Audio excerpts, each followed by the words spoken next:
किसी खेत में एक पेड़ पर चिड़िया अपने बच्चों के साथ रहती थी। वह दिन भर दाना चुगती और शाम को आकर अपने बच्चों को खिलाती। एक शाम को जब चिड़िया लौटी तो उसे बच्चों ने बताया कि आज किसान आया था।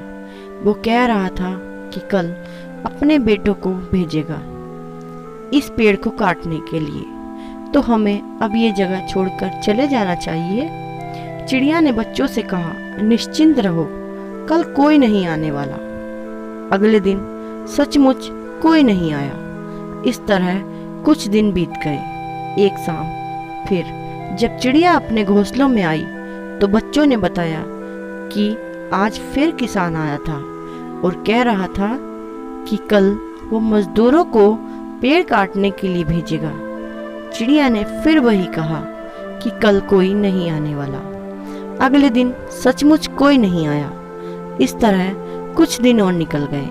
फिर एक दिन बच्चों ने चिड़िया को बताया कि आज किसान आया था और कह रहा था कि कल वो खुद ये पेड़ काटने आएगा।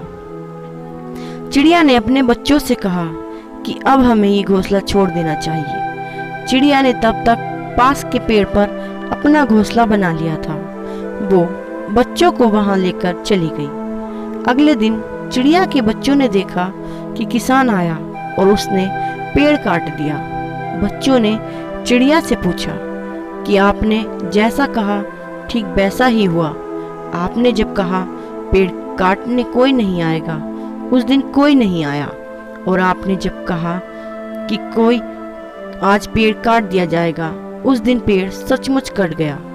चिड़िया ने अपने बच्चों को बताया कि जब तुमने कहा कि किसान आज खुद पेड़ काटने के लिए आएगा, मैं समझ गई कि किसान अब दूसरों पर निर्भर नहीं है, इसलिए वो आज ये काम करके ही रहेगा। इसके पहले किसान अपने बेटों पर, मजदूरों पर निर्भर था, इसलिए मैं निश्चिंत थी। लाइफ में बहुत से काम ऐसे होते हैं जो आपको खुद ही करने पड़ते हैं, इसलिए अपने काम पर खुद